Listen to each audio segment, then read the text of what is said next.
Hello everyone, कैसे हो आप। आशा करता हूँ सभी अच्छे होंगे और अच्छे से पढ़ाई कर रहे होंगे। गाइस, जैसा कि आपने थंबनेल और टाइटल में देखा, आज की इस वीडियो में हम बात करने वाले हैं रेस्पिरेटरी सिस्टम अर्थात श्वसन तंत्र के बारे में। गाइज, कल के वीडियो में हमने देखा कि हमने ट्रेकिया के बारे में अंतिम टॉपिक पढ़ा था। गाइज, ट्रेकिया खत्म हो चुका है। आज की इस वीडियो में हम पढ़ने वाले हैं साथियों लंग्स के बारे में अर्थात फेफड़ों के बारे में। गाइज, क्लास स्टार्ट करने से पहले मैं आपको बता दूं, ये वीडियो सभी प्रतियोगी परीक्षाओं के लिए उपयोगी है। गाइज, वीडियो में बहुत मजा आने वाला है। प्लीज वीडियो को शुरू से लेकर के एंड तक देखना। साथियों, जिस जिस टॉपिक पर आज हम चर्चा करने वाले हैं वो टॉपिक आपको इसी क्लास में याद होने वाला है, इसका मैं आपसे वादा करता हूं। बट शर्त मेरी ये है साथियों कि आपको क्लास शुरू से लेकर के एंड तक देखनी है। तो फिर चलिए दोस्तों, देरी किस बात की, आज की क्लास स्टार्ट करते हैं। आइए भैया, रेस्पिरेटरी सिस्टम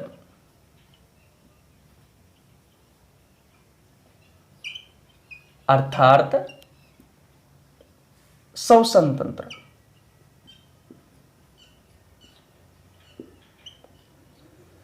आज किस वीडियो में साथियों हम किसके बारे में पढ़ने वाले हैं? लंग्स के बारे में पढ़ने वाले हैं अर्थात फेफड़ों के बारे में पढ़ने वाले हैं। साथियों, फेफड़ों को कहा जाता है फुफ्फुस। क्या कहा जाता है? फुफ्फुस कहा जाता है।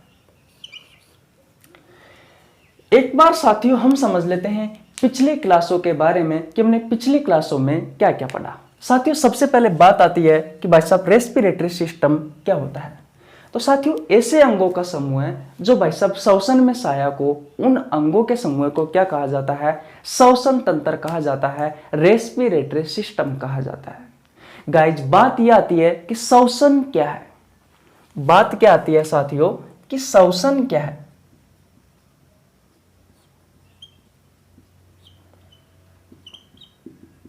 इस पर ही साथियों आपका पूरा चैप्टर टिका हुआ है। मैं आपको बता देता हूं साथियों श्वसन क्या है।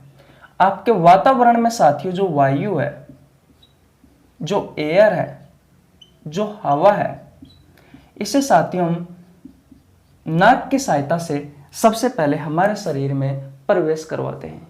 यानी कि नाक की सहायता से साथियों हवा सबसे पहले हमारे शरीर में प्रवेश करती है। फिर साथियों नाक से होती हुई ये पहुंचती है फेरिक्स में, PHARYNX। साथियों ये फेरिक्स, इसे हिंदी में कहा जाता है ग्रसनी, भोजन और वायु का कॉमन पथ होता है। इसके बाद में साथियों ये एयर पहुंचती है लेरिक्स में, LARYNX, लेरिक्स। लेरिक्स साथियों इसे साउंड बॉक्स कहा जाता है, वॉइस बॉक्स भी कहा जाता है, इसे ध्वनि यंत्र भी कहा जाता है। ये साथियों लगा होता है ट्रेकिया पर, TRACHEA, ट्रेकिया। इसे विंड पाइप भी कहा जाता है। हिंदी में कहा जाता है साथियों इसे वायु नली। और वायु नली के बाद में साथियों ये एयर पहुंचती है हमारे फेफड़ों में, यानी कि लंग्स में। लंग्स में क्या होता है साथियों? ब्लड होता है। और ब्लड में क्या होता है? हीमोग्लोबिन होता है। क्या होता है साथियों? हीमोग्लोबिन होता है। अब ये साथियों वायु है, इसमें क्या क्या है? इस हवा में क्या क्या है? तो भैया ऑक्सीजन है, कितना? 21%। कार्बन डाइऑक्साइड है, कितना है? 0.03%। नाइट्रोजन कितना है साथियों? नाइट्रोजन है 78%। और साथियों अदर गैस है। तो साथियों ये इस रास्ते से हमारे फेफड़ों तक पहुंची। अब होता क्या है साथियों, जो हीमोग्लोबिन होता है वो ऑक्सीजन को अपने साथ ले जाता है और खा ले जाता है साथियों सेल व टिश्यू के पास। और साथियों ऑक्सीजन के अलावा जो बाकी बची हुई गैसें है साथियों, वो जिस रास्ते से आई थी उसी रास्ते से साथियों वापस चली जाएगी। जिस रास्ते से आई थी साथियों उसी रास्ते से वापस हमारे शरीर से निकल जाएगी। अब देखिए भैया, इस ऑक्सीजन का कार्य क्या है। तो हमारे सेल व टिश्यू के पास में क्या होता है साथियों? C6H12O6। ये होता है साथियों ग्लूकोज का सूत्र। इस ग्लूकोज को साथियों ऑक्सीजन की उपस्थिति में तोड़ा जाता है। कार्बन डाइऑक्साइड, जल और साथियों ATP, हमारे शरीर में साथियों जो ऊर्जा बनती है वो ATP के रूप में बनती है। साथियों ये ऊर्जा बनी तो इस ऊर्जा से हमारे सेल व टिश्यू अपना कार्य करेंगे। अगर सेल और टिश्यू अपना कार्य करेंगे तो साथियों हमारा शरीर भी अपना कार्य करेगा। इसलिए साथियों हमारे शरीर के लिए ऊर्जा अति आवश्यक है। साथियों ये सारी प्रक्रिया क्या कहलाती है साथियों? श्वसन कहलाता है। ये श्वसन की प्रक्रिया है। तो साथियों आपको क्या समझ में आया कि श्वसन की प्रक्रिया का मुख्य उद्देश्य क्या है साथियों? ऊर्जा का निर्माण करना। क्या है भैया? ऊर्जा का निर्माण करना। अब साथियों बात यह आती है कि भैया इस चैप्टर में हम पढ़ते क्या है? तो साथियों इस चैप्टर में पढ़ते हैं ऐसे अंगों के समूह के बारे में साथियों जो हमारे श्वसन में सहायक होते हैं। तो साथियों नोज यानी कि नाक, इसके बारे में साथियों हम पढ़ चुके। इस फेरिक्स के बारे में हम पढ़ चुके, इस लेरिक्स के बारे में हम पढ़ चुके साथियों, और इस ट्रेकिया के बारे में हम पढ़ चुके। अब हमें किसके बारे में पढ़ना है साथियों? लंग्स के बारे में पढ़ना है। किसके बारे में पढ़ना है भैया? लंग्स के बारे में पढ़ना है। तो अगर भैया आपको स्क्रीनशॉट लेना है तो स्क्रीनशॉट ले लीजिए साथियों। फिर हम किसके बारे में पढ़ेंगे भैया? लंग्स के बारे में पढ़ेंगे। डायग्राम की सहायता से पढ़ेंगे, आपको सारी साथियों बहुत अच्छी चीजें समझ में आने वाली है। एक बात और बता दूं साथियों, मैंने आपको ये जो भी पढ़ाया है साथियों ये सिर्फ पिछली वीडियो का पढ़ाया है। अगर आपने पहले की वीडियो नहीं देखी है तो आपको नीचे लिंक डिस्क्रिप्शन में मिल जाएगा, आप पहले की वीडियो जाकर देखिए। आपको बहुत अच्छा ये चैप्टर समझ में आने वाला है अच्छे कंटेंट के साथ। मिटा दो भैया, ओके।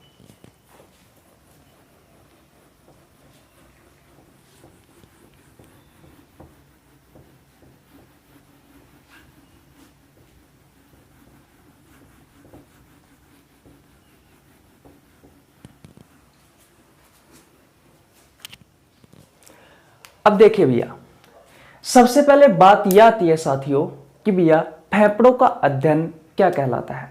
जिस तरीके से साथियों मैंने आपको बताया था कि आपकी जो किडनी है उस किडनी का अध्ययन हम विज्ञान की जिस शाखा में करते हैं उस शाखा को साथियों नेफ्रोलॉजी कहा जाता है।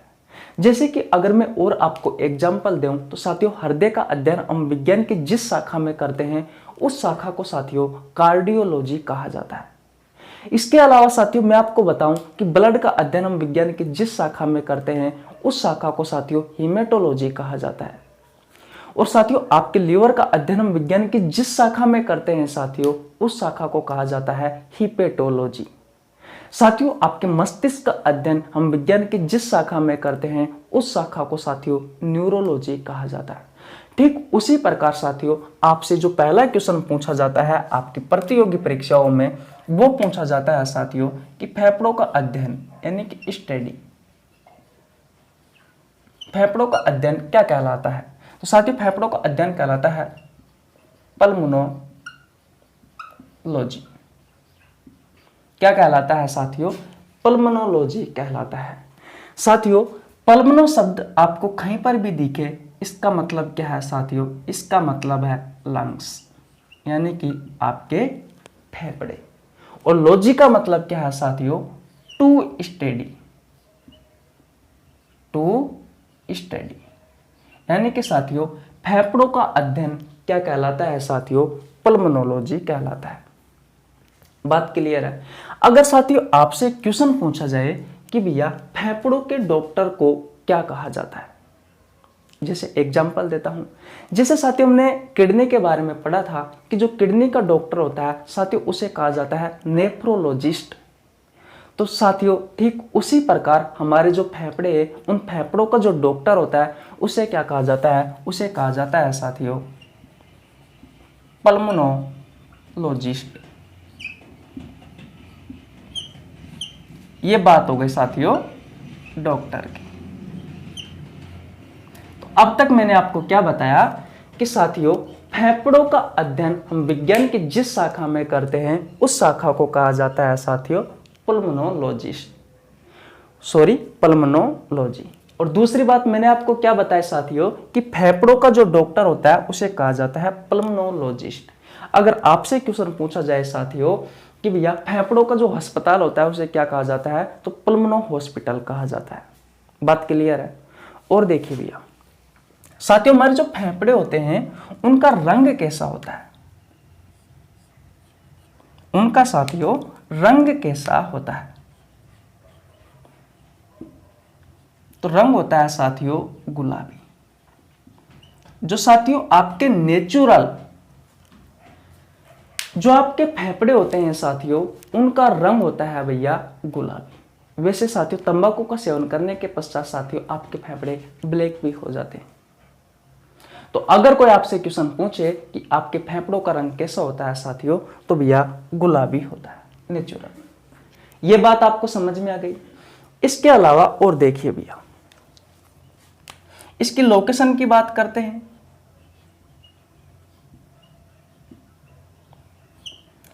किसकी लोकेशन क्या होती है भैया फेफड़ों की?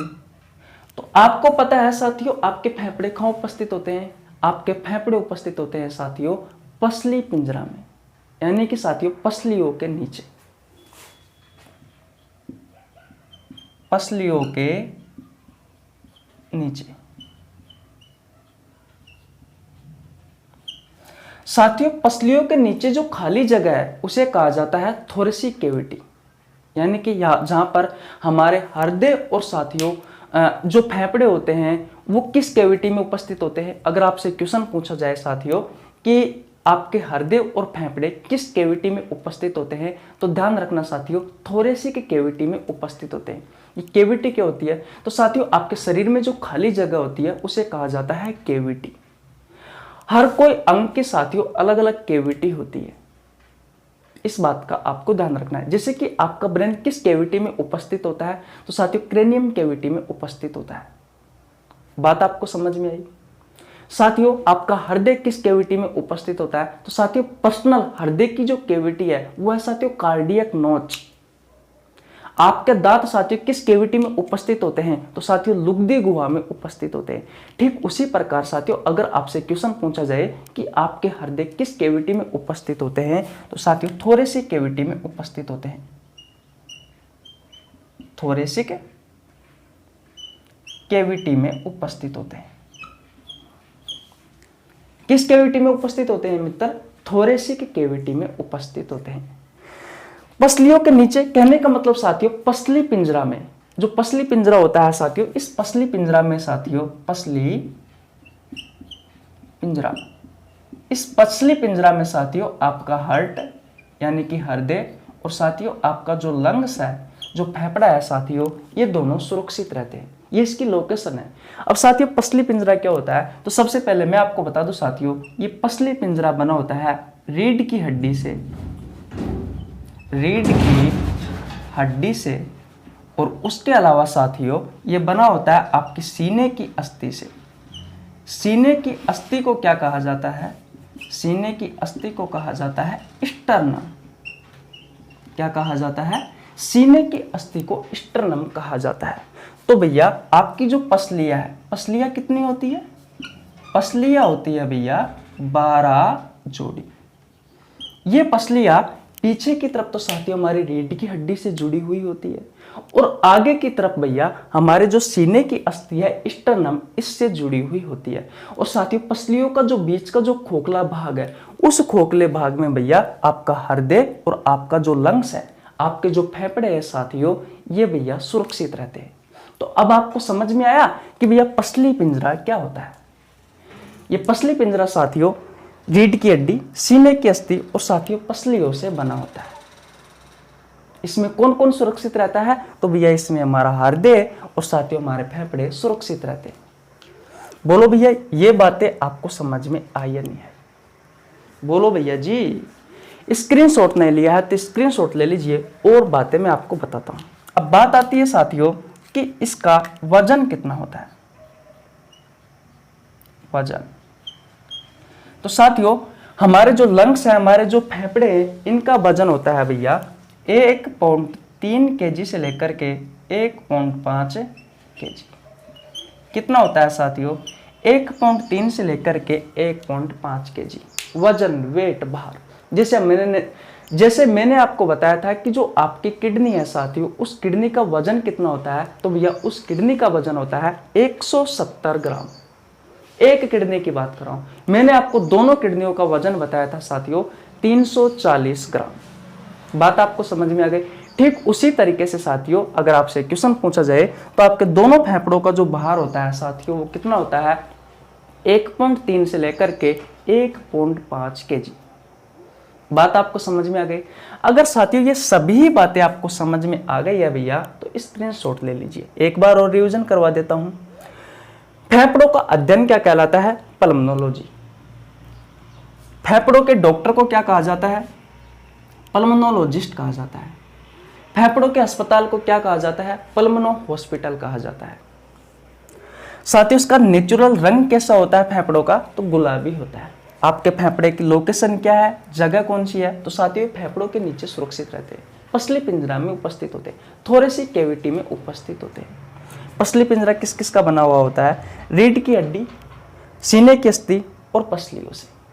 हमारी जो पसली है साथियों 12 जोड़ी होती है, पीछे की तरफ रीढ़ की हड्डी से और आगे की तरफ साथियों सीने की अस्थि। ये सीने की अस्थि है, इससे जुड़ा हुआ होता है। और साथियों इस पसली पिंजरा में हमारा हृदय और हमारे जो फेफड़े हैं साथियों ये सुरक्षित रहते हैं। अगर इतनी बातें आपको समझ में आ गई है तो ये बताइए, स्क्रीनशॉट नहीं लिया है तो स्क्रीनशॉट ले लीजिए भैया। अब हम आगे चलते हैं।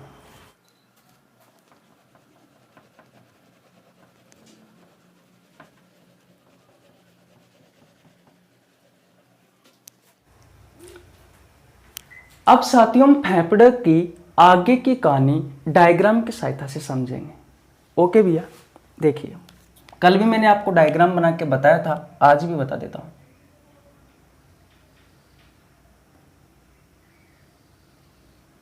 यह है साथियों आपकी ट्रेकिया, इसे विंड पाइप भी कहा जाता है, यानी कि वायु नली। साथियों इस ट्रेकिया के जस्ट ऊपर एक बॉक्स होता है और उस बॉक्स को क्या कहा जाता है साथियों, लेरिक्स कहा जाता है। क्या कहा जाता है सही भाई साहब, लेरिक्स कहा जाता है। इतनी बात क्लियर है। फिर साथियों जो ट्रेकिया होती है भैया, ये ट्रेकिया 2 भागों में बटी हुई होती है, यानी कि इसका जो पहला विभाजन होगा साथियों ट्रेकिया का, वो भैया कुछ इस तरीके से होगा। और ट्रेकिया का जो पहला विभाजन है साथियों इसे कहा जाता है ब्रोंकाई। ब्रोंकाई। फिर साथियों ट्रेकिया का पहला विभाजन तो हो गया है ब्रोंकाई, मैंने आपको कल पढ़ाया था साथियों विंड पाइप में। फिर भैया ट्रेकिया का दूसरा विभाजन होता है और ब्रोंकाई का पहला विभाजन होता है कुछ इस प्रकार से। ये साथियों ट्रेकिया का दूसरा विभाजन है और भैया ब्रोंकाई का पहला विभाजन है। इसका नाम है भैया ब्रोंकियोल्स। ब्रोंकियोल्स। अब देखिए भैया ट्रेकिया का तीसरा विभाजन होगा, ब्रोंकाई का दूसरा विभाजन होगा और भैया ब्रोंकियोल्स का पहला विभाजन होगा।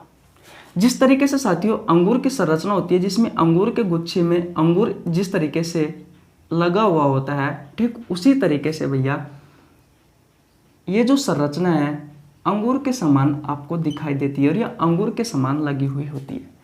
इस संरचना को कहा जाता है साथियों एल्वियोली। एल्वियोली।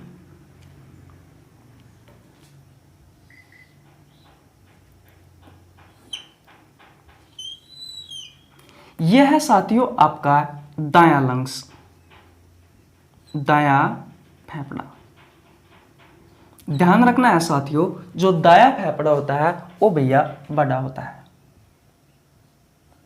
इसमें 3 लोब होते हैं, यानी कि 3 लोबों में बटा हुआ होता है। जबकि साथियों जो दायां फेफड़ा है ये भैया छोटा होता है।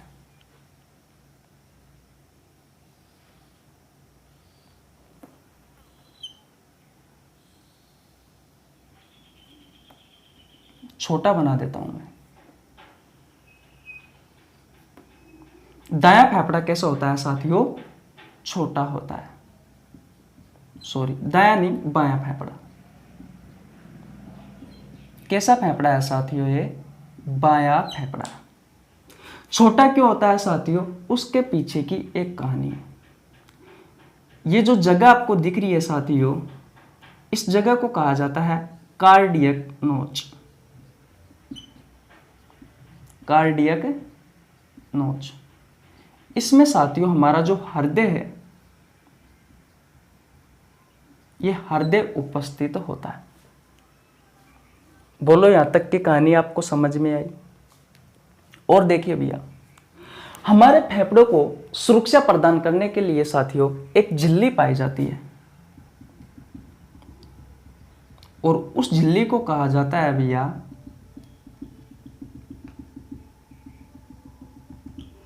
पलूरा। क्या कहा जाता है? पलूरा कहा जाता है। दोनों फेफड़ों के बीच का साथियों जो रिक्त स्थान है, उसे कहा जाता है मीडिया स्टेनम। उसे क्या कहा जाता है? उसे कहा जाता है मीडिया स्टेनम। बोलो इतनी कहानी आपको समझ में आई या नहीं आई? अगर साथियों ये कहानी आपको समझ में आ गई है तो साथियों इस कहानी के बारे में हम एक एक चीज लिख लेते हैं। लिख ले भैया। कल मैंने आपको विंड पाइप में भी लिखाया था और आज वापस और लिखवा रहा हूं ताकि आपको अच्छे से याद हो सके। साथियों ये जो ट्रेकिया है, इस ट्रेकिया का प्रथम विभाजन क्या कहलाता है साथियों? ब्रोंकाई कहलाता है। ये देखिए भैया, ये आपकी ट्रेकिया है, इसमें से वायु आती है और फिर साथ ही यहाँ से दोनों फेफड़ों में कुछ इस तरीके से बट जाती है।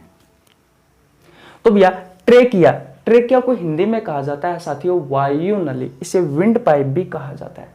तो वायु नलिका का पहला विभाजन क्या है साथियों? ब्रोंकाई। यहां लिखिए भैया,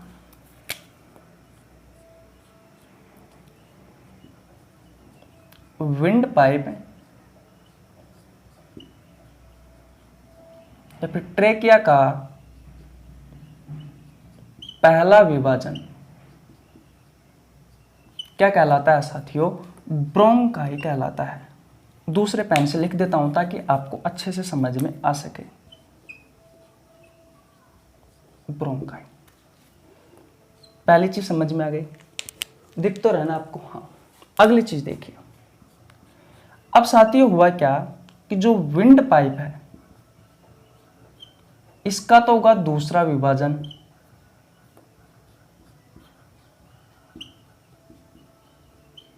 और भैया इस ब्रोंकाई का होगा पहला विभाजन। ब्रोंकाई का पहला विभाजन। ये देखिए भैया, इस ट्रेकिया का तो हो गया दूसरा विभाजन, ये वाला। ये बहुत सारी शाखाएं आपको दिख रही है ये वाली। और साथियों ब्रोंकाई का हो गया पहला विभाजन, ये शाखाएं। इसे नाम क्या दिया गया है साथियों? ब्रोंकियोल्स नाम दिया गया है। तो मैं लिख देता हूं ब्रोंकियोल्स। अब तीसरी चीज क्या है साथियों? तीसरी चीज है भैया विंड पाइप का तो होगा तीसरा विभाजन,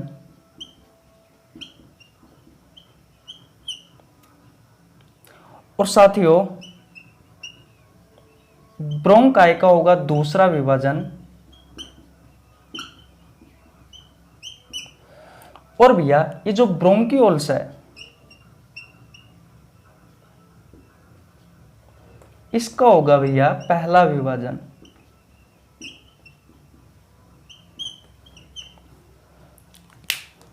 ये देखिए भैया, ट्रेकिया का पहला विभाजन तो ये हो गया जिसे ब्रोंकाई कहा, दूसरा विभाजन ये हो गया ब्रोंकियोल्स, और फिर ये तीसरा विभाजन हो गया साथियों एल्वियोली।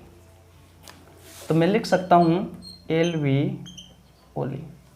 ब्रोंकाई का दूसरा विभाजन, पहला विभाजन ब्रोंकियोल्स और दूसरा विभाजन एल्वियोली, और ब्रोंकियोल्स का पहला विभाजन एल्वियोली। आशा करता हूं साथियों जो मैं आपको बता रहा हूं वो सभी बातें आपको समझ में आ रही होगी। ये साथियों मैंने आपको विंड पाइप में भी बताया था। तो पहले तो अगर आपने ये नोट नहीं किया है तो नोट कर लीजिए, स्क्रीनशॉट नहीं लिया है तो स्क्रीनशॉट ले लीजिए, फिर आगे हम और बात करते हैं। ये बात समझ में आ गई? एक एक चीज के बारे में सभी बातें बताने वाला हूं। मिटा दो भैया, ओके। और देखिए और आपके एग्जाम में क्या क्या पूछा जा सकता है। साथियों, हमारे फेफड़ों को, हमारे लंग्स को सुरक्षा प्रदान करने के लिए साथियों, हमारे फेफड़ों के चारों ओर एक झिल्ली पाई जाती है जिसे कहा जाता है प्लूरा झिल्ली। तो लिख लीजिए भैया,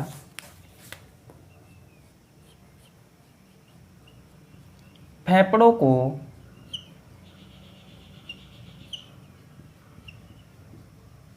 सुरक्षा प्रदान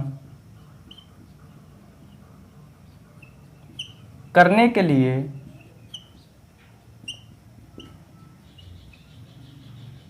फेफड़ों के चारों ओर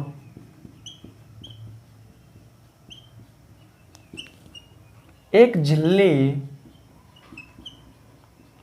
पाई जाती है, उसे प्लूरा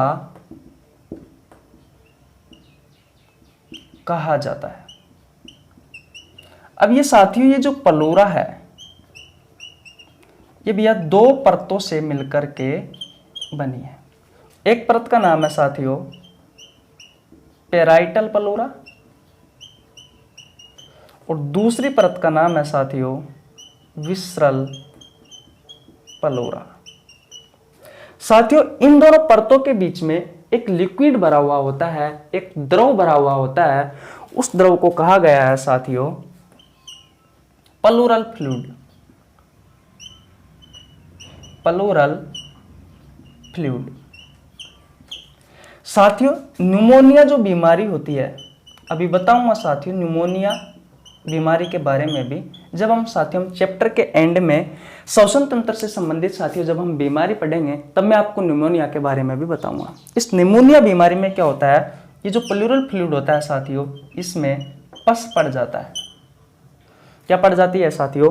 पस पड़ जाती है, जिससे आपकी एल्वियोली खराब हो जाती है। बात आपको समझ में आ गई? तो अगर आपने ये चीज आपको समझ में आ गई है साथियों, तो भैया स्क्रीनशॉट ले लीजिए। ले लिया भैया स्क्रीनशॉट? एक बार और रिवीजन करवा देता हूं, लेकिन बात आपको समझ में आनी चाहिए। मैंने आपको क्या बताया कि हमारे फेफड़ों को सुरक्षा प्रदान करने के लिए साथियों इसके चारों ओर एक झिल्ली पाई जाती है जिसे कहा जाता है प्लूरा। साथियों, ये प्लूरा दो परतों से मिलकर के बनी होती है। एक का नाम है पेराइटल प्लूरा और दूसरी का नाम है विसरल प्लूरा।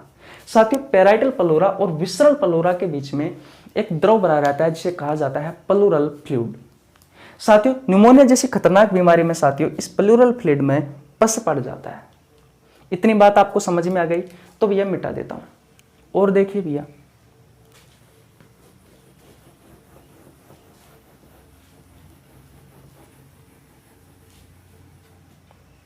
साथियों दायां फेफड़ा बड़ा होता है।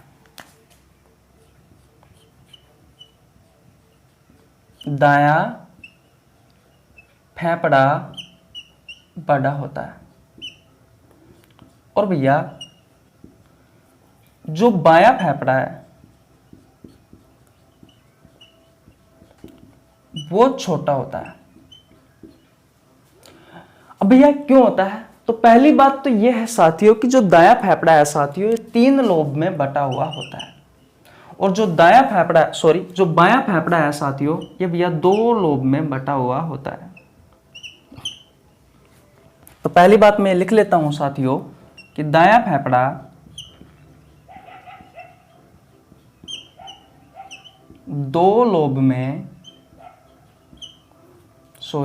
दायां 3 लोब में बटा हुआ होता है। 3 लोब में बटा हुआ होता है। यह बात क्लियर है? और बायां फेफड़ा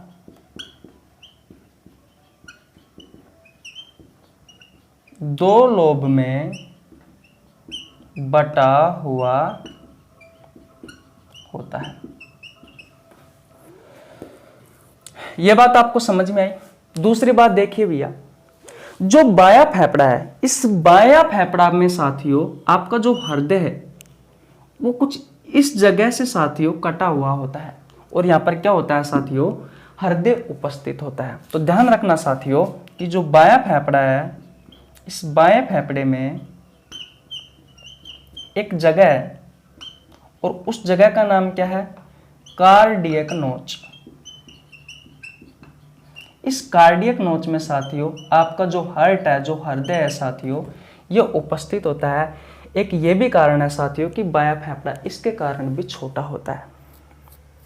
साथियों जो हृदय होता है उसका कार्य होता है साथियों ब्लड को पंप करना, और साथियों आपका जो फेफड़ा है उस फेफड़े का कार्य क्या होता है साथियों?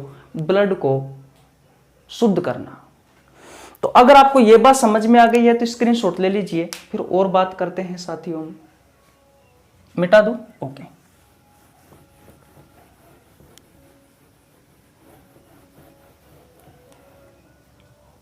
देखिए भैया, फेफड़ों का कार्य।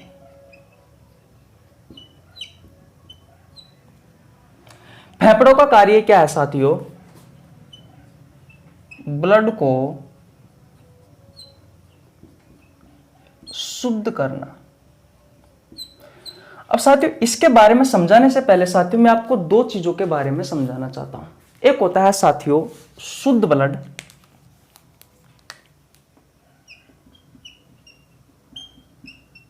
यानी कि प्योर ब्लड, और एक होता है साथियों अशुद्ध ब्लड। शुद्ध ब्लड वह ब्लड होता है साथियों जिसमें ऑक्सीजन की मात्रा अधिक हो, और अशुद्ध ब्लड साथियों वो ब्लड होता है जिसमें साथियों कार्बन डाइऑक्साइड की मात्रा अधिक हो। आपको मैंने क्या बताया कि साथियों ब्लड दो प्रकार का होता है, शुद्ध ब्लड और अशुद्ध ब्लड। जो शुद्ध ब्लड होता है साथियों उसमें ऑक्सीजन की मात्रा अधिक होती है, और अशुद्ध ब्लड में साथियों कार्बन डाइऑक्साइड की मात्रा अधिक होती है। तो भैया ब्लड को शुद्ध करने का कार्य कौन करता है? आपके फेफड़े करते हैं। ये क्या है साथियों? ये आपके लंग्स है, और इनका कार्य क्या है? हमारे फेफड़ों में जो ब्लड है साथियों उसमें ऑक्सीजन को तो ये अंदर करता है, और इस ब्लड में साथियों जो कार्बन डाइऑक्साइड है उसको ये बाहर करता है। अगर ब्लड में साथियों ऑक्सीजन की मात्रा अधिक होगी तो भैया हमारा ब्लड कैसा होगा? हमारा ब्लड होगा साथियों शुद्ध। तो फेफड़ों का कार्य क्या है साथियों? ब्लड प्यूरिफिकेशन में सहायक होता है। ब्लड प्यूरिफिकेशन का मतलब क्या होता है साथियों? Blood purification. ब्लड प्यूरिफिकेशन का मतलब होता है साथियों ब्लड का शुद्धिकरण। ब्लड का शुद्धिकरण। तो अगर कोई आपसे क्वेश्चन पूछे कि भैया फेफड़ों का कार्य क्या है, तो ब्लड प्यूरिफिकेशन में सहायक होता है, यानी कि ब्लड के शुद्धिकरण में सहायक होते हैं साथियों हमारे फेफड़े। बात क्लियर है? साथियों आपने किडनी के बारे में पढ़ा होगा। मैंने आपको बताया था कि जो किडनी की कोशिका होती है साथियों वो नेफ्रॉन होती है। साथियों किडनी की सबसे छोटी इकाई भी नेफ्रॉन ही होती है, और किडनी की क्रियात्मक और संरचनात्मक इकाई भी साथियों वो नेफ्रॉन ही होते हैं। यानी कि किडनी की जो कोशिका है साथियों वो ही किडनी का कार्य करती है। किडनी का कार्य क्या था साथियों? किडनी का कार्य था भैया ब्लड को छानना। फेफड़ों का कार्य क्या है? ब्लड को शुद्ध करना। दोनों में अंतर है। किडनी क्या करती है? ब्लड को फिल्टर करने का कार्य करती है, और फेफड़े क्या करते हैं? ब्लड को साथियों शुद्ध करने में सहायक होते हैं, शुद्ध करने का कार्य करते हैं। शुद्ध और अशुद्ध ब्लड क्या होता है ये मैंने आपको बता दिया, लेकिन किडनी क्या करती है? ब्लड को छानती है। तो मैं ये कह रहा था साथियों कि किडनी का जो मुख्य कार्य है ब्लड को छानना, वो कौन कर रहे थे? वो साथियों नेफ्रॉन कर रहे थे। नेफ्रॉन क्या है साथियों? किडनी की कोशिका है। तो भैया अगर किडनी की कोशिका किडनी का कार्य कर रही है साथियों, तो भैया फेफड़ों की जो कोशिका है वो फेफड़ों का कार्य तो करेगी। अब बात ये आती है साथियों कि भैया फेफड़ों की कोशिका कौन सी है? तो साथियों ध्यान रखना है जो एल्वियोली है ये भैया फेफड़ों की कोशिका है। फेफड़ों की कोशिका है, और साथियों ये फेफड़ों की ये जो कोशिका है एल्वियोली, यही साथियों ब्लड को शुद्ध करने में सहायक होती है। तो स्क्रीनशॉट ले लीजिए साथियों, फिर हम एल्वियोली के बारे में पढ़ते हैं। ले लिया भैया स्क्रीनशॉट? ओके, अब आगे चलते हैं। आशा करता हूं साथियों आपको एक एक बात अच्छे से समझ में आ रही होगी। अब देखिए भैया, एल्वियोली। इसे हिंदी में कहा जाता है साथियों कूपिका। मैं वायु कूपिका लिख दूं साथियों, लिख सकता हूं वायु कूपिका भी। इसे मैं क्या लिख सकता हूं साथियों, वायु कूपिका भी लिख सकता हूं। मैंने कहा साथियों ये क्या है, ये हमारे जो फेफड़े हैं साथियों, उन फेफड़ों की क्या है, सेल है, यानी कि कोशिका है।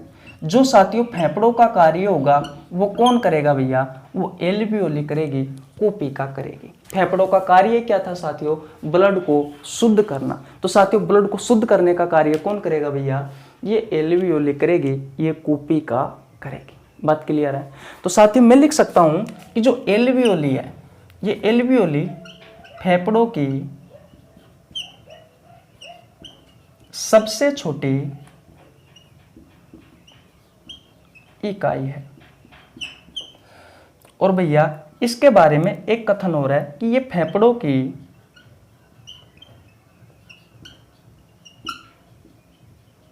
क्रियात्मक व संरचनात्मक इकाई है। इसे साथियों फेफड़ों की क्रियात्मक और संरचनात्मक इकाई क्यों कहा गया है, क्योंकि साथियों ये फेफड़ों का जो मुख्य कार्य है ब्लड को शुद्ध करना, वो कौन कर रहा है, एल्वियोली कर रहा है। बात ये आती है साथियों कि इस एल्वियोली की संख्या कितनी होती है। तो साथियों एक फेफड़े में दूसरे पेन से लिख देता हूं भैया मैं, एक फेफड़े में इसकी संख्या होती है भाई साहब 1 लाख। जिस तरीके से मैंने आपको बताया था कि जो किडनी होती है, एक किडनी में 10 लाख नेफ्रॉन पाए गए थे, दोनों किडनी में 20 लाख नेफ्रॉन थे। ठीक उसी प्रकार साथियों एक फेफड़े में ध्यान रखना है आपको, 1 लाख साथियों एल्वियोली वायु कूपिका पाई जाती है। तो दोनों फेफड़ों में साथियों ये होती है भैया, दोनों फेफड़ों में होती है साथियों 2 लाख वायु कूपिका। और इन वायु कूपिकाओं का कार्य क्या है साथियों, ब्लड को शुद्ध करना यानी कि ब्लड प्यूरिफिकेशन में सहायक होती है। इतनी बात आपको समझ में आ गई। एल्वियोली के बारे में हम डिटेल में पढ़ने वाले हैं, लेकिन उससे पहले साथियों 1-2 पॉइंट और रह गए, उनके बारे में भी मैं आपको बता देता हूं। ओके भैया, मिटा दूं, स्क्रीनशॉट ले लिया हो तो ठीक है। मैंने आपको साथियों एक चीज और लिखवाई थी, मैंने आपको लिखवाया था कि दोनों फेफड़ों के बीच का जो रिक्त स्थान है साथियों उसे कहा जाता है मेडिया स्टेनम। आपसे अगर क्वेश्चन पूछा जाए साथियों कि दोनों फेफड़ों के बीच का रिक्त स्थान को क्या कहा जाता है, दोनों फेफड़े के बीच जो रिक्त स्थान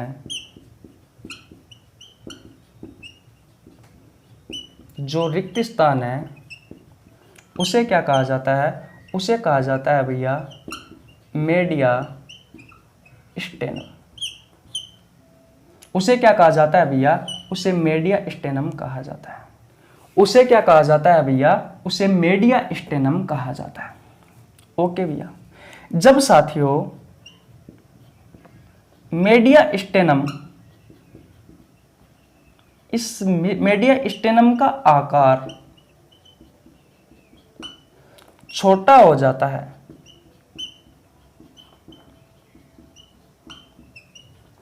तो आपको क्या पता लगता है साथियों, तो आपको पता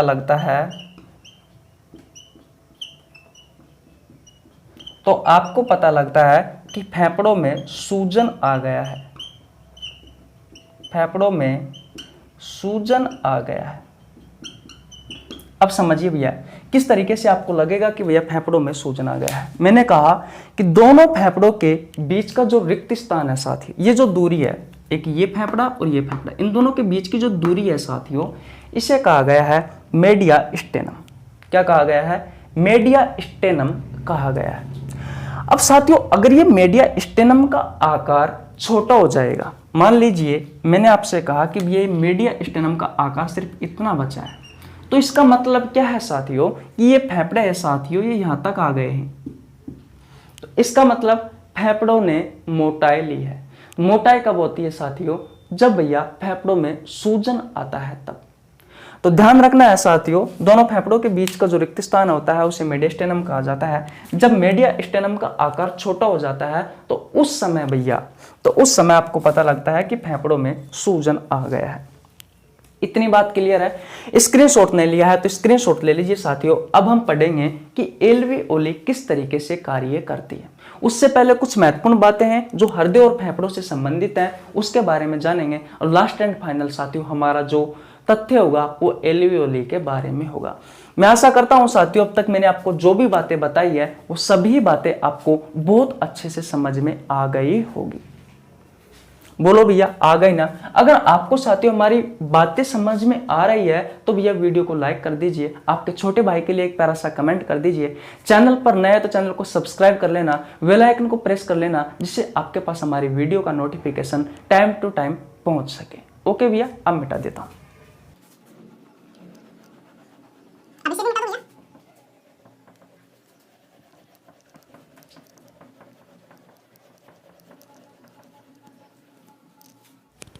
देखिए भैया, अब जो मैं आपको बातें बता रहा हूं साथियों ध्यान से सुनना, नहीं तो आपके समझ में नहीं आएगी।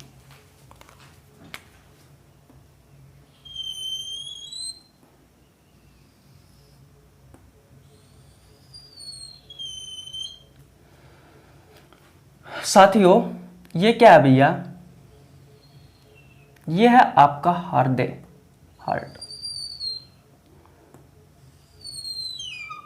चित्र बनाने में गलती हो सकती है, लेकिन मैं आपको बता दूं साथियों जो हमारा हृदय है उस हृदय का आकार होता है बंद मुट्ठी के समान। किसके समान होता है साथियों? बंद मुट्ठी के समान होता है। यह है भैया हमारा दाया आलिंद, यह है साथियों दाया नीले। एक बात और मैं बता दूं साथियों आपको कि साइंस में इस तरफ वाला जो भाग होता है वो दायां होता है और इस तरफ वाला जो भाग होता है साथियों वो बायां होता है। ये है साथियों हमारा बायां आलिंद और ये वाला भाग है साथियों बायां नीले। मैंने आपसे कहा कि हमारे फेफड़ों का जो आकार होता है साथियों वो बंद मुट्ठी के समान होता है। हमारा जो फेफड़ा है साथियों वो 4 लोबों में बटा हुआ होता है, एक ये वाला, एक ये वाला, एक ये वाला, एक ये वाला। इस वाले लोब को कहा गया है दायां आलिंद, इस वाले को कहा गया है दायां नीले, इस वाले को कहा गया है बायां आलिंद और इस वाले को कहा गया है बायां नीले। साथियों ध्यान रखना है दायां आलिंद और दायां नीले के बीच में साथियों एक वाल्व होता है, उस वाल्व को कहा गया है ट्राइकस्पिड, ट्राइकस्पिड वाल्व। और साथियों यहां पर एक बाल लगा होता है साथियों दायां नीले में, इसे कहा गया है सेमी लूनार वाल्व। बायां आलिंद और बायां नीले के बीच में साथियों एक वाल्व लगा होता है जिसे कहा गया है बाइकस्पिड वाल्व। और बायां नीले में साथियों एक वाल्व लगा होता है, इसे कहा गया है आयोटा का वाल्व। क्या कहा गया है साथियों? आयोटा का वाल्व कहा गया है। ये साथियों ऑर्गन्स है हमारे शरीर के। इस ऑर्गन से साथियों सबसे पहले जो अशुद्ध ब्लड है साथियों, अशुद्ध ब्लड आता है, ये अशुद्ध ब्लड आता है किसके पास आता है? दायां आलिंद के पास आता है। दायां आलिंद से साथियों ये ब्लड कहां जाएगा? दायां नीले में जाएगा। किस वाल्व की सहायता से जाएगा? ट्राइकस्पिड वाल्व की सहायता से जाएगा। फिर साथियों दायां नीले में आपका ब्लड पहुंच गया। दायां नीले में कौन सा वाल है साथियों? सेमीलुनार वाल है। इस सेमीलुनार वाल से साथियों एक धमनी जुड़ी होती है जिसे कहा जाता है साथियों फेफड़ों की धमनी, फेफड़ों की धमनी। इसमें भी साथियों ये अशुद्ध ही रखता है। पल्मोनरी आर्टरी, पल्मोनरी आर्टरी, बात क्लियर है? इसे क्या कहा गया है? फेफड़ों की धमनी। और साथियों ये जुड़ी हुई होती है हमारे लंग्स यानी कि फेफड़ों से। और फेफड़ों का कार्य क्या है साथियों? कि भैया जो ऑक्सीजन है, दूसरे पेन से लिख देता हूं ताकि आपको अच्छे से दिखे। जो ऑक्सीजन है साथियों, इसको तो अंदर डालना और जो कार्बन डाइऑक्साइड है उसे बाहर भेजना। तो मैंने आपको बताया था कि शुद्ध ब्लड क्या होता है, ऐसा ब्लड साथियों जिसमें ऑक्सीजन की मात्रा अधिक हो। तो भैया ऑक्सीजन अंदर आ रहा है इस फेफड़ों में और कार्बन डाइऑक्साइड बाहर जा रहा है, तो साथियों हमारे फेफड़ों में जो ब्लड होगा वो साथियों शुद्ध होगा। यहाँ पर तो अशुद्ध रक्त था जिसमें कार्बन डाइऑक्साइड की मात्रा अधिक थी। मैंने आपको बताया था कि ऐसा ब्लड जिसमें कार्बन डाइऑक्साइड की मात्रा अधिक हो वो अशुद्ध ब्लड होता है। फिर साथियों यहां से जुड़ा हुआ होता है फेफड़ों का सिरा। हमारे फेफड़ों से बाया आलिंद से कौन जुड़ा होता है, पल्मोनरी वेन जुड़ा होता है। पल्मोनरी वेन जुड़ा होता है, यानी कि फेफड़ों का सिरा जुड़ा होता है, जो भैया शुद्ध ब्लड को फेफड़ों से बाया आलिंद तक पहुंचाने का कार्य करता है। अब बाया आलिंद में साथियों शुद्ध रक्त है, फिर ये बाया आलिंद से बाया नीले में पहुंचेगा साथियों बाइकस्पीड वाल्व की सहायता से ये ऑक्सीजन, और साथियों ये शुद्ध ब्लड, तो ऑक्सीजन जिसमें अधिक मात्रा है। फिर साथियों आयोटा के वाल्व की सहायता से साथियों ये जो है ये साथियों हमारे शरीर के ऑर्गन्स के पास पहुंचेगा ये शुद्ध रक्त। तो आपको क्या समझ में आया साथियों, जो लंग्स है, जो फेफड़े हैं, इन फेफड़ों का कार्य तो है साथियों ब्लड को शुद्ध करना, यानी कि ब्लड को शुद्ध करना। दिख रहा है आपको? नहीं दिख रहा, कोई दिक्कत नहीं है, दोबारा लिख देता हूं। इनका कार्य क्या है साथियों फेफड़ों का, मैं इधर ही लिख देता हूं यार। फेफड़ों का कार्य क्या है, ब्लड को शुद्ध करना। और फेफड़ों में भी ये कार्य कौन करता है, ये करती है भैया एल्वियोली। कौन करती है, एल्वियोली करती है। और भैया ब्लड हृदय का कार्य क्या है, हार्ट का कार्य क्या है, तो भैया हृदय का कार्य है ब्लड को पंप करना, ब्लड को पंप करना। ये साथियों हमारा हृदय है, ये ब्लड को पंप करता है। हमारा हृदय है साथियों, ये ब्लड को पंप करता है। तो साथियों कुछ इस तरीके से हमारा हृदय और हमारे फेफड़े एक दूसरे से सटे हुए रहते हैं और एक दूसरे से सिमिलर कार्य करते हैं, यानी कि एक दूसरे से जुड़े हुए कार्य करते हैं। हृदय से साथियों हमारे फेफड़ों तक अशुद्ध रक्त आता है और जो हमारे फेफड़े हैं साथियों इस ब्लड को शुद्ध करके वापस हृदय के पास भेज देते हैं। हृदय के बारे में साथियों हम सर्कुलेटरी जो सिस्टम है, रक्त परिसंचरण तंत्र वाला चैप्टर है साथियों, उसमें हम पढ़ेंगे। फिलहाल साथियों हमें इतना पढ़ना है कि भैया हमारे जो फेफड़े हैं इसमें किस तरीके से ब्लड शुद्ध होता है। मैंने आपको ये तो बता दिया भैया कि जो हमारे फेफड़े उनका कार्य क्या है, ब्लड को शुद्ध करना, यानी कि ऑक्सीजन को तो अंदर डालना ब्लड में और कार्बन डाइऑक्साइड को बाहर भगाना। और उस हमारे फेफड़ों में भी ये कार्य कौन करता है, तो भैया ये कार्य करता है एल्वियोली। तो भैया क्या आपको ये कहानी समझ में आई क्या? सबसे पहले आप ये बताओ कि किस तरीके से साथियों हमारे हृदय से हमारे फेफड़ों तक ब्लड आता है और वापस साथियों हमारे फेफड़ों में ये ब्लड शुद्ध होकर वापस हमारे हृदय तक पहुंच जाता है और हृदय से साथियों वापस हमारे अंगों तक पहुंच जाता है। सबसे पहले साथियों हुआ क्या, एक बार और रिवीजन करवा देता हूं कि हमारे जो ऑर्गन्स है, जो अंग है, उनके पास से साथियों अशुद्ध ब्लड आता है। किसके पास आता है, तो हमारे हृदय में सबसे पहले आता है दायां आलिंद के पास। आ गए भैया, दायां आलिंद और दाएं नीले के बीच में साथियों एक वाल्व लगा होता है, उसे कहा जाता है ट्राइकस्पिड वाल्व। इस ट्राइकस्पिड वाल्व की सहायता से साथियों दायां आलिंद से जो अशुद्ध ब्लड है साथियों दाएं नीले के पास आता है। इस दाएं नीले से साथियों एक वाल्व लगा होता है, उसका नाम है सेमीलुनार वाल्व। इस सेमीलुनार वाल्व से साथियों फेफड़ों की धमनी पल्मोनरी आर्टरी जुड़ी हुई होती है। और साथियों ये फेफड़ों की जो धमनी है ये भैया अशुद्ध रक्त को हमारे फेफड़ों के पास लेकर के आती है और हमारे फेफड़े क्या करते हैं साथियों, इस ब्लड को शुद्ध करते हैं भैया। इस ब्लड में जो ऑक्सीजन की मात्रा है उसको तो डालते हैं अंदर हमारे ब्लड में और कार्बन डाइऑक्साइड की मात्रा को भगाते हैं। तो भैया ये प्रोसेस है, ये किस में होती है, हमारे फेफड़ों में होती है। अब भैया ब्लड शुद्ध हो गया है, यानी कि ब्लड में ऑक्सीजन की मात्रा अधिक हो गई है। अब इसे वापस भैया हृदय के पास पहुंचाना है हमें। ओके भैया, कौन लेके जाएगा, तो भैया पल्मोनरी वेन यानी कि फेफड़ों का सिरा लेके जाएगा भैया। ये है भैया शुद्ध, ये शुद्ध ब्लड है। और भैया ये जो आया है ये भैया अशुद्ध ब्लड है, इम्प्योर ब्लड है। किसके पास पहुंचेगा साथियों ये शुद्ध ब्लड? सबसे पहले बायां आलिंद के पास पहुंचेगा। बायां आलिंद और बायनले के बीच में साथियों एक वाल्व लगा रहता है जिसे बाइकस्पिड वाल्व कहा जाता है। फिर साथ ही इसमें आयोटा का वाल्व लगा रहता है जो साथियों अंगों के पास लेकर के जाएगा इस शुद्ध ब्लड को। तो ये जो सारी प्रक्रिया है साथियों ये आपको अच्छे से समझ में आ गई होगी। मैंने आपको बताया था कि फेफड़ों का कार्य क्या है, ब्लड को शुद्ध करना। और साथियों हमारे फेफड़ों में भी ब्लड को शुद्ध करने का कार्य कौन करता है? एल्वियोली करता है, जो कि साथियों हमारे फेफड़ों की कोशिका है। इससे साथियों एल्वियोली को हमारे फेफड़ों की सबसे छोटी इकाई या साथियों फेफड़ों की क्रियात्मक और संरचनात्मक इकाई कहा जाता है। अब साथियों इसके बारे में पढ़ेंगे। और साथियों हमारा हृदय है, इस हृदय का कार्य क्या है? ब्लड को पंप करना। तो साथियों अगर ये बात आपको समझ में आ गई है भैया तो स्क्रीनशॉट ले लीजिए। फिर मैं इसको मिटा देता हूँ साथियों, और फिर हम साथियों एल्वियोली के बारे में पढ़ते हैं। मिटा दो भैया, ओके।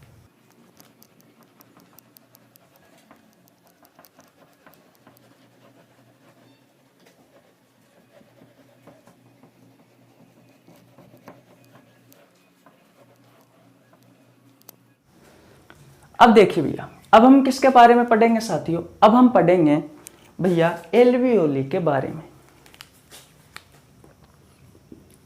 एल्वियोली यानी कि वायु कुपिका।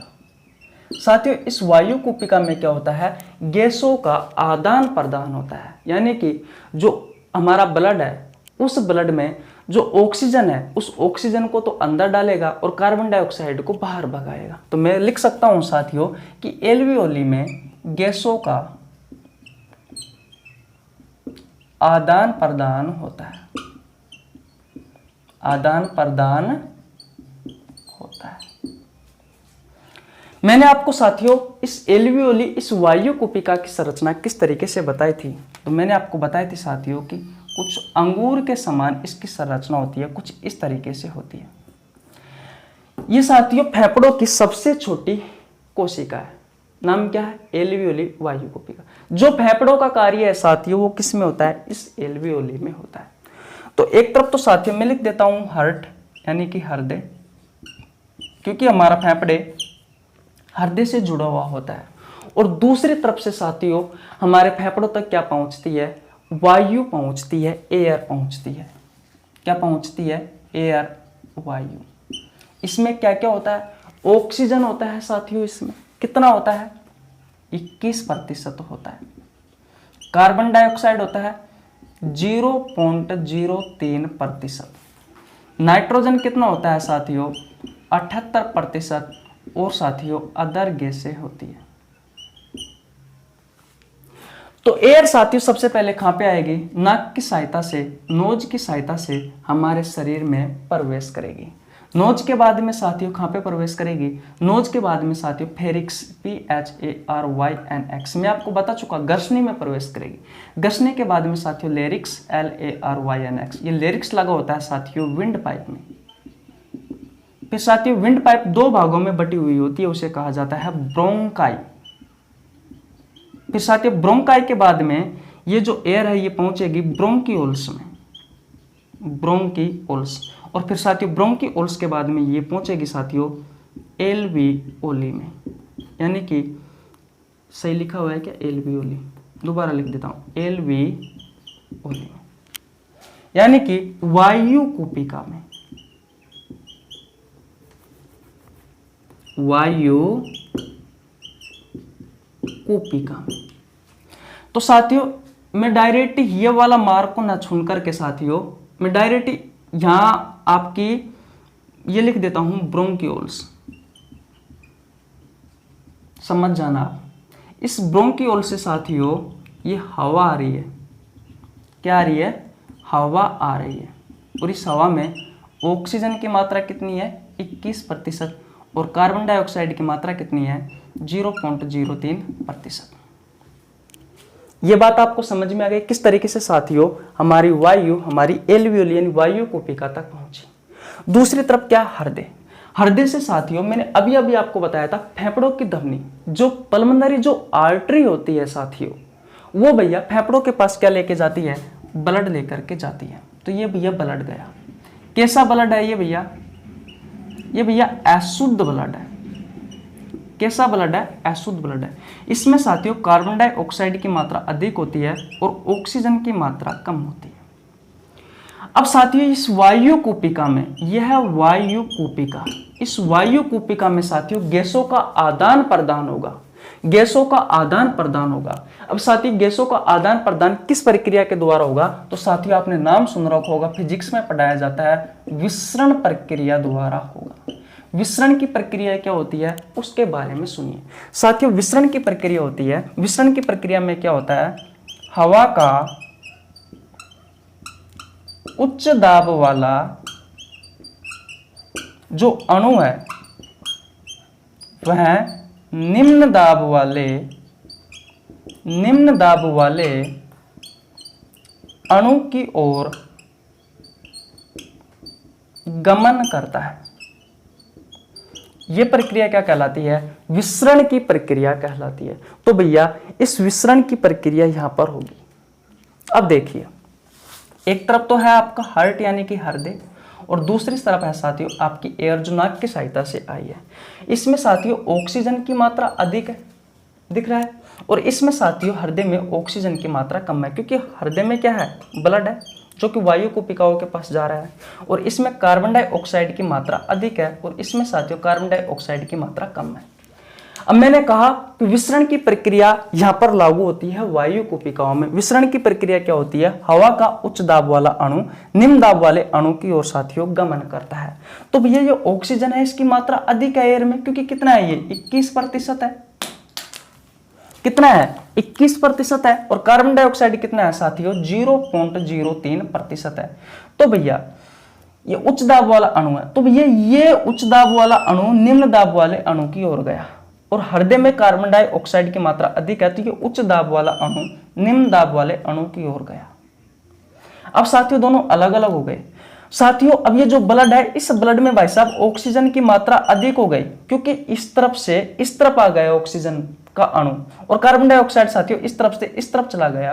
तो साथियों क्या पता लगा कि जो हवा है साथियों इसमें तो भैया ऑक्सीजन की मात्रा कम हो गई और कार्बन डाइऑक्साइड की मात्रा अधिक हो गई। वापिस साथियों जिस रास्ते से यह हवा आई थी उसी रास्ते से साथियों हमारे शरीर से बाहर निकल जाएगी, और साथियों हमारा जो ब्लड है भैया वो शुद्ध हो जाएगा, क्योंकि इसमें ऑक्सीजन की मात्रा अब अधिक हो गई है। तो ये होता है भैया एल्वियोली वायु कूपिका का कार्य, गैसों का आदान प्रदान। कुछ इस तरीके से साथियों हमारी एल्वियोली में ब्लड शुद्ध होता है। स्क्रीनशॉट नहीं लिया है तो स्क्रीनशॉट ले लीजिए साथियों, एक बार और रिवीजन करवा देता हूं। बोलो भैया स्क्रीनशॉट ले लिया है क्या आपने? ये कहानी समझ में आई क्या आपको साथियों? नहीं आई हो तो ये बताओ, आ गई हो तो ये बताओ। ध्यान से सुनना, एक बार और रिवीजन करवाऊंगा, बहुत अच्छे से आपको बहुत अच्छे से समझ में आने वाला है। मैंने आपको बताया कि साथियों हमारे जो फेफड़े होते हैं उनका कार्य होता है साथियों ब्लड को शुद्ध करना।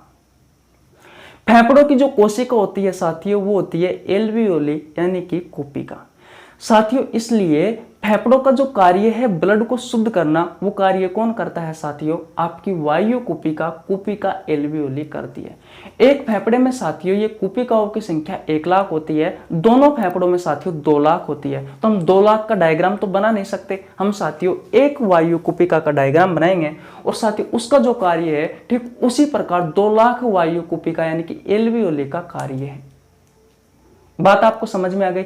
इस वायु कूपिका में साथियों गैसों का आदान प्रदान होता है, यानी कि ब्लड में जो ऑक्सीजन है साथियों उसकी मात्रा बढ़ जाती है, क्योंकि फेफड़ों का कार्य यही होता है ऑक्सीजन को घोलना और कार्बन डाइऑक्साइड को बाहर निकालना। तो ऑक्सीजन की मात्रा को तो अंदर डालता है, कार्बन डाइऑक्साइड की मात्रा को बाहर धकेलता है कौन? आपके फेफड़े। यही कार्य साथियों आपकी एल्वियोली का होता है। तो हम कहते हैं साथियों कि हमारे फेफड़ों में गैसों का आदान प्रदान होता है, यानी कि ऑक्सीजन अंदर जाता है, कार्बन डाइऑक्साइड बाहर जाता है। साथियों मैंने अभी आपको पिछले डायग्राम में समझाया था कि हमारा हृदय है साथियों वो फेफड़ों से जुड़ा हुआ होता है, और साथियों आपकी वायु भी तो आती है आपके फेफड़ों में। तो भैया वायु आती है वो कुछ इस तरीके से आती है। सबसे पहले वायु को लेकर के आते हैं हम वायु कूपिका में। वायु कूपिकाओं का आकार कैसा होता है? अंगूर के समान होता है, जिस तरीके से अंगूर होता है उसी तरीके से होता है। वायु को लेकर के आते हैं भैया इसमें। वायु वातावरण में है, पहले नाक की सहायता से हमारे शरीर में प्रवेश की, फिर फेरिक्स में गई, फिर भैया लेरिक्स में गई, फिर विंड पाइप में गई, फिर ब्रोंकाई में गई, फिर ब्रोंक्यूल्स में गई और फिर साथियों एल्वियोली में आएगी। वातावरण में जो साथियों जो वायु है उसमें भैया ऑक्सीजन की मात्रा अधिक है, कार्बन डाइऑक्साइड की मात्रा कम है। ऑक्सीजन की मात्रा होती है 21% साथियों, कार्बन डाइऑक्साइड की मात्रा होती है 0.03%, नाइट्रोजन गैस की मात्रा होती है 78% और बाकी साथियों अदर गैसें होती है। तो ये साथियों हमारे वायु कुपिकाओं के पास आएगी ये जब हम श्वास लेंगे तब। दूसरी तरफ साथियों इन वायु कुपिकाओं से हमारे हृदय से कौन जुड़ा होता है? हृदय होता है। इस हृदय से साथियों जो पल्मोनरी जो आर्टरी होती है यानी कि फेफड़ों की जो ध्वनि होती है भैया वो अशुद्ध ब्लड को लेकर के आती है भैया इसमें। अब हमारा जो हृदय है उसमें अशुद्ध ब्लड है तो उसमें भैया ऑक्सीजन की मात्रा कम होगी, क्योंकि अशुद्ध ब्लड क्या होता है जिसमें कार्बन डाइऑक्साइड की मात्रा अधिक हो और ऑक्सीजन की मात्रा कम हो। तो अशुद्ध ब्लड में साथियों ऑक्सीजन की मात्रा कम होती है और कार्बन डाइऑक्साइड की मात्रा अधिक होती है। लेकिन साथियों हमने जो श्वास लिया, जो वायु ली, उसमें भैया ऑक्सीजन की मात्रा अधिक है, लगभग 21% है और कार्बन डाइऑक्साइड की मात्रा कम है, लगभग 0.03% है। तो इस वायु कुपिका में साथियों एक नियम कार्य करता है, फिजिक्स में पढ़ाया जाता है साथियों विसरण प्रक्रिया। ये विसरण की प्रक्रिया होती क्या है? तो साथियों हवा का उच्च दाब वाला अणु इसमें निम्न दाब वाले अणु की ओर गमन करता है। तो भैया आपकी वायु में, आपकी हवा में ऑक्सीजन अधिक है साथियों, तो ये हृदय में आपके जो ब्लड है, अशुद्ध ब्लड है, उसमें जो ऑक्सीजन है वो कम है, तो ये उच्च दाब वाला अणु निम्न दाब वाले अणु की ओर जाएगा। और साथियों यहाँ पर ब्लड में कार्बन डाइऑक्साइड की मात्रा अधिक है और हवा में कम है, तो ये उच्च दाब वाला अणु निम्न दाब वाले अणु की ओर जाएगा नहीं जाएगा? जाएगा साथियों। तो जो बची हुई जो वायु है साथियों वो जिस रास्ते से आई उसी रास्ते से बाहर निकल जाएगी और साथियों हमारे ब्लड में ऑक्सीजन की मात्रा अधिक हो जाएगी। इसका तात्पर्य क्या है? जब ब्लड में ऑक्सीजन की मात्रा अधिक हो जाती है तो उसका मतलब यह है कि आपका ब्लड अब शुद्ध हो गया है। तो वापस साथियों पल्मोनरी वेन यानी कि फेफड़ों के सिरे की सहायता से साथियों ये जो ब्लड है उसे हमारे हृदय के पास भेज दिया जाता है।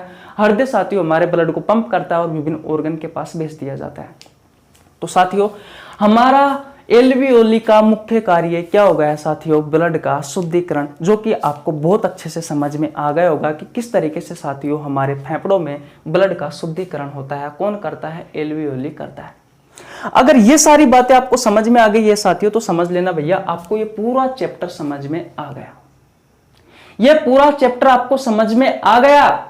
अब साथियों कुछ ऐसी महत्वपूर्ण बातें हैं साथियों जिनके बारे में आपसे डायरेक्ट आपकी एग्जाम में पूछी जाती है। तो अब भैया एक क्लास में मैं आपको ये चैप्टर पूरा करवा दूंगा। अगर आपको यहां तक बात समझ में आ गई है तो बहुत अच्छी बात है। अगर कोई भाई इस वीडियो को पहली बार देख रहा है तो प्लीज मैं आपसे रिक्वेस्ट करता हूं इससे पहले की जो मैंने क्लास ली है साथियों उनको जरूर देख लेना। 2 क्लास ली है साथियों उनको प्लीज देख लेना, तब जाकर के आपको बहुत अच्छी चीजें समझ में आने वाली है। तो भैया स्क्रीनशॉट जिसने नहीं लिया है भैया वो ले लीजिए। तो अब आज यहीं तक रखते हैं साथियों।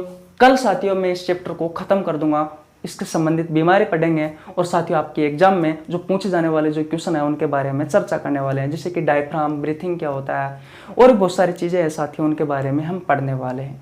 तो कैसी लगी आपको वीडियो? अगर वीडियो अच्छी लगी हो तो वीडियो को लाइक कर देना, चैनल पर नए तो चैनल को सब्सक्राइब कर लेना, बेल आइकन को प्रेस कर लेना जिससे आपके पास हमारी वीडियो का नोटिफिकेशन टाइम टू टाइम पहुंच सके। मिलते हैं किसी नेक्स्ट वीडियो में, तब तक के लिए जय हिंद जय भारत।